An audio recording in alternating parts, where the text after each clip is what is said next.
This is an NBC News special. The President's State of the Union Address, live from Washington. George W. Bush delivers his annual report on America to Congress and the country. Tonight, you will hear the President's speech and the Democratic leadership's response. Also, we'll take an in-depth look at the candidate push and the field of Democratic contenders as we look ahead to the issues and the personalities of Decision 2004. From Washington, D.C., the State of the Union Address. Here now, Tom Brokaw. Good evening from the nation's capital. President George W. Bush speaks to Congress tonight and the nation on the State of the Union, a report required by the Constitution under Article 2 for a sitting president who wants to be reelected. This is a matchless opportunity to get his campaign started on his terms with a national television audience across the networks. And this is the scene tonight in the House chamber where security is exceptionally tight. Mr. Speaker, the President's cabinet. Members of the cabinet coming in now. There will be one missing member. The reason they're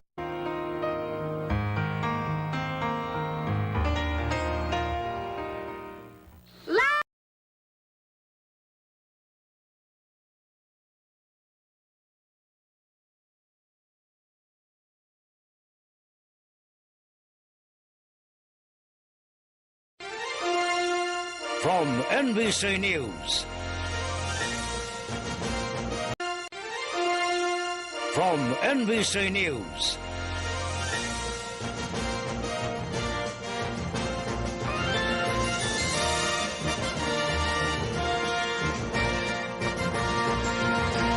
Decision 2004. Election night. Live from our election headquarters on Democracy Plaza, here is Tom Brokaw. Good evening once again. You want reality television? This is reality television. Someone tonight, before this night is over, or before tomorrow morning is over, will be voted off the island. Will it be George W. Bush or John Kerry? We simply can't say, and here's why. These are the states, and it is just simply too close to call, and these powerful states. Ohio, now 35% of the vote has been counted so far. You can see a narrowing vote difference between the two candidates, blue for John Kerry, red for George Bush. Now, what's going on in the state of Florida? Something very similar. 85% of the vote has been counted there so far. George Bush with a narrowing lead. In the state of Pennsylvania, more than half the vote has been counted, and John Kerry has a lead there, but again, based on our models, we can't project a winner. In New Hampshire, 47% of the vote in, 147 votes between them. This is a critical state in tiny New England. It's where the process begins on Election Day and where it could very well end tonight. Well, those are the states that are too close to call, and that's why they're too close to call. Let's go to Florida now, and NBC's Kerry Sanders. Kerry, is anyone down there giving you any idea about when they may complete their counting? No, that's...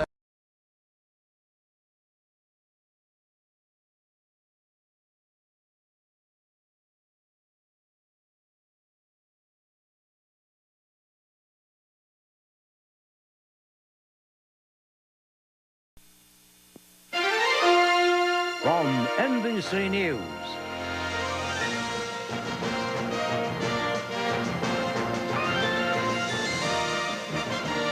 The State of the Union Address. Live from Washington, here is Brian Williams.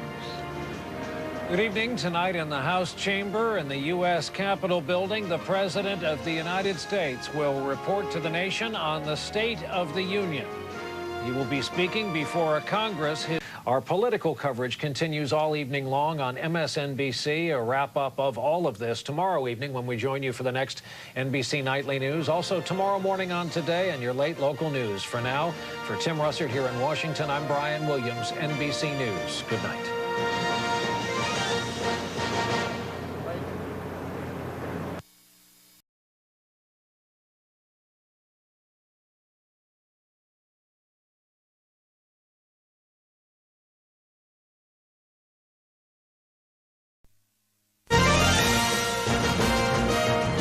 From NBC News, the State of the Union Address. Live from Washington, here's Brian Williams. And good evening from Capitol Hill in Washington. Tonight, for the 221st time in our history, the President of the United States will deliver a report on the State of the Union to the Congress of the United States. In a politically charged chamber, even the seating chart, it turns out, can have deep political meaning. Senator Barack Obama, Democrat of Illinois. Thank you, Senator, for being with us. Our thanks as well to Senator Clinton of New York.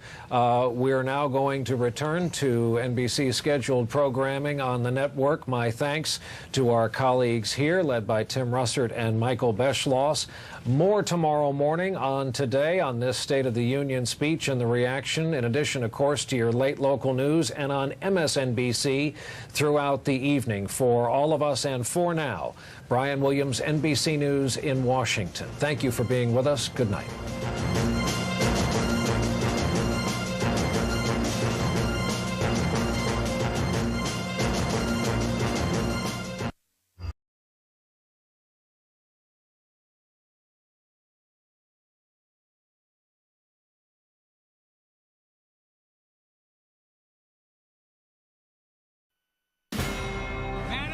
Mr. Speaker. Tonight, for the final time, The President of the United States. President Obama on the State of the Union. The issues, from national security to guns to the economy. The message, what he can accomplish in his last year in office. All as we are only 20 days away from the first votes to elect a new president. From NBC News, the State of the Union Address. Live from Washington, here's Lester Holt. And a very good evening from Washington, the U.S. Capitol on a cold January night, and inside that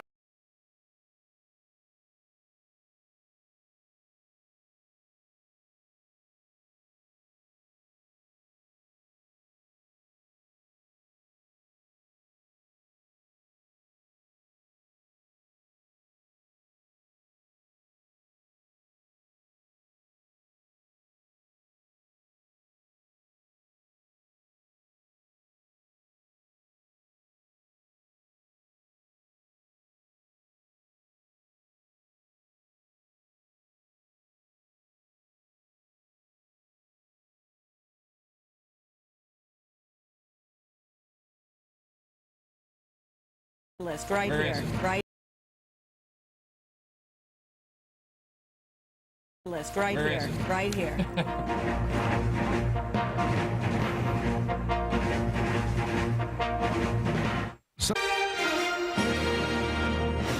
And welcome back to Capitol Report tonight. On this Super Tuesday night, we can report that John Kerry is the projected winner in Ohio. Howard Dean has finally won a primary, better late than never, in his home state of Vermont, and we will bring you the rest of the results as soon as they become available to NBC News. We're waiting on that, George. Welcome back to our this Thursday. Guilty on all counts. A stunning verdict in the Martha Stewart stock trial. Will she serve time? The fall of an American icon. From NBC News, this is NBC Nightly News with Tom Brokaw. Reporting tonight.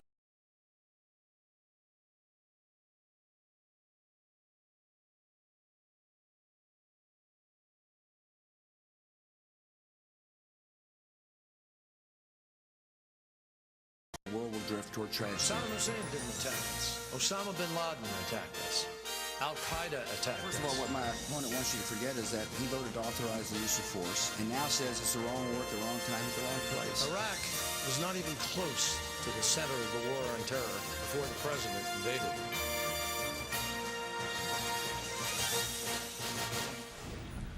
As promised, it's 8 o'clock Eastern Time. Let's take a look at some of these results. We've got some calls to make. Also, once again, a state that's too close to call. Florida, no surprise. Ohio was too close to call.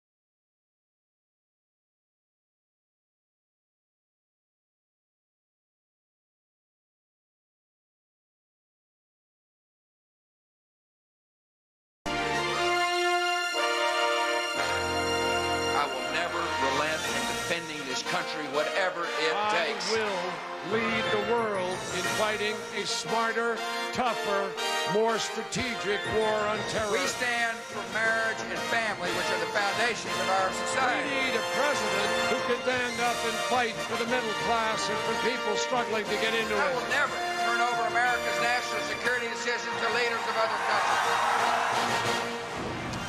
Well, we're about to make some calls right now, and I think we were right about Virginia, talking about the closeness of the vote there. And, of course, the closeness for Jim Bunning, my old pitching hero, is obviously find himself in a race that's not quite clear what the result's going to be. And we're not quite ready to make these calls, but, of course, we do know already Virginia's closer than expected, and we do know that Bunning's race is closer than we expected. Too early to call that one. And so we're about to make a call right now in Georgia. George Bush, the President of the United States, is the projected winner in Georgia. No surprise there, but a win. The first win in the column tonight. In Indiana, President Bush, the projected winner with a strong early vote there of 58% to 42%. We've got George Bush now in Georgia and Indiana. In Kentucky, President Bush, the winner in the third state tonight to be called by NBC, the projected winner in the state of Kentucky. So we've got South Carolina and Georgia and Indiana. And now Vermont. John Kerry, the senator from Massachusetts, winning in neighboring Vermont. His first projected win, I should say, of the night. We're projecting, by the way, to make this formal. When all the votes are counted, we'll know which state. We'll be telling you which state has decided. In Virginia, of course, we have a state here that's too close to call, and that means something. It means that the numbers that have come in so far, it's not that it's just too early. It means that the numbers are too close, which makes a statement. We were looking for a close race. We've found one. The Old Dominion of Virginia, usually a safe Republican state, having a little bit of time making up its mind tonight. In South Carolina, too early to call. Too early to call right down in South Carolina. That means that we don't have enough numbers, actually, to make that call down there. So we're looking now at the electoral map, and we're toting up what we can tell you right now. These are projected wins. Kerry in Vermont, 34 electoral votes for the president, 3 electoral votes for John Kerry. None of this dramatically unexpected except those close races starting with Virginia. Now let's look at the United States Senate races. Johnny Erickson is the projected winner. No surprise there. His Democratic opponent was very underfunded in the race. That's Johnny Isakson winning, a projected winner in Georgia. In Indiana, Evan Bayh. Right now, we haven't made a call. We are making a call. Evan Bayh is the projected. He's the Democrat, of course, winning re-election. A very popular guy there, a moderate Democrat in the state of Indiana. And now Pat Leahy, a man who's had a very sharp attitude towards the incumbent president. And, of course, we know the vice president. We know about that little duel at the vice president's desk in the Senate where bad words were used. Well, Pat Leahy has been, according to our projections, re-elected today in the little state of Vermont, where also the president did very well today.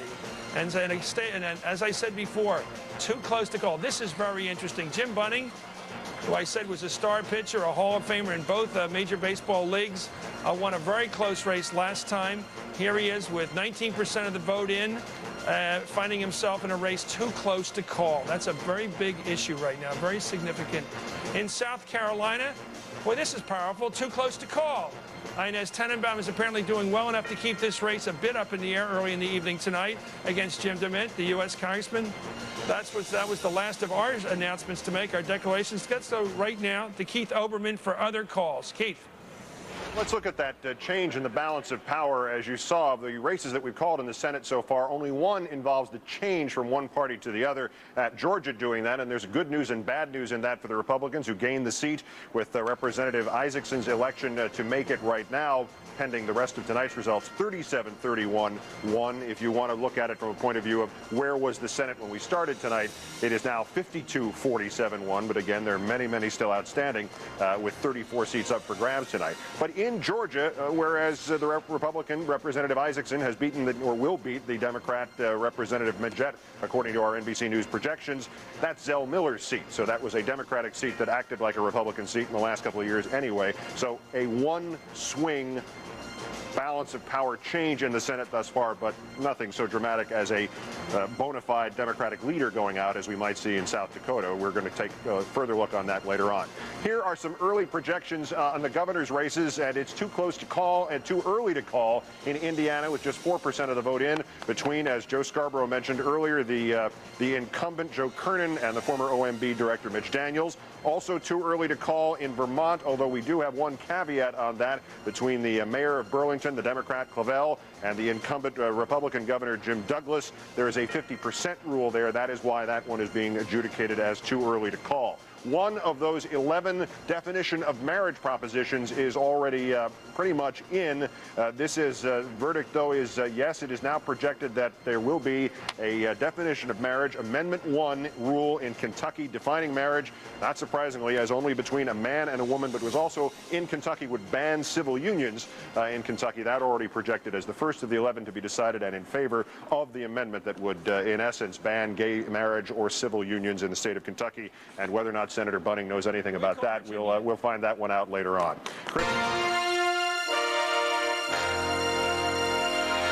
America shows uncertainty or weakness. In this decade, the world will drift toward tragedy. Saddam Hussein didn't attack us. Osama bin Laden attacked us. Al-Qaeda attacked us. First of all, what my opponent wants you to forget is that he voted to authorize the use of force and now says it's the wrong work, the wrong time, at the wrong place. Iraq was not even close to the center of the war on terror before the president invaded.